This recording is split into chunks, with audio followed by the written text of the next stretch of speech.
মানুষের শরীরের চামড়া সাদা হয়, তার মধ্যে যদি ঈমান না থাকে কোনো দাম নাই, দাম নাই, দাম নাই।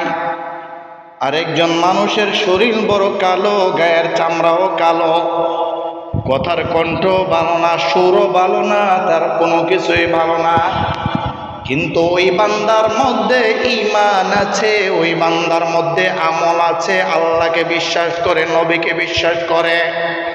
নবী আমার জানায়া দিলেন, উম্মতের দল আরশে আজিমের মালিক জানায়া দিলেন, দুনিয়ার জমিনের মানুষের ঈমানের আমি আল্লাহর নিকটে দাম, চামড়ার দাম নাই, চামড়ার দাম নাই। চামড়া যদি কালো হয় আর এর ভিতরে যদি ঈমান থাকে, তাহলে আমি আল্লাহর নিকটে ওই ব্যক্তিটা দামি।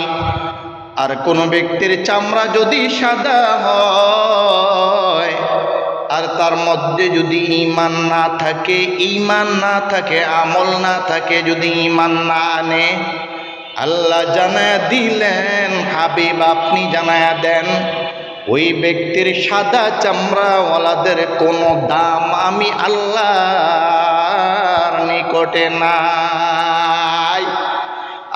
আমি আল্লাহর নিকটে দাম হলো, আমি আল্লাহর নিকটে সম্মান হলো।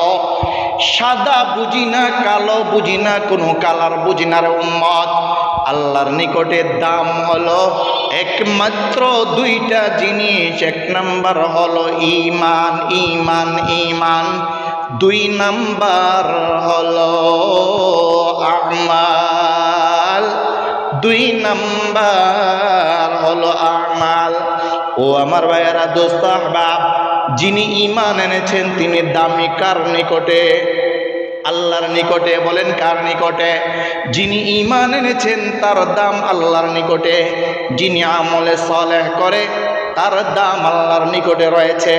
দুনিয়ার কারো দরবারে, দুনিয়ার কারো নিকটে যদি দাম নাও থাকে, যিনি ঈমান এনেছেন, কালার, শরীরের কালার সাদা হোক আর কালা হোক, যিনি ঈমান আনার পরে আমলে সালেহ করে, তার দাম দুনিয়ার কারো নিকটে না থাকলেও একজনের কাছে রয়েছে, তিনি হলেন আল্লাহ, তিনি হলেন আমার আল্লাহ।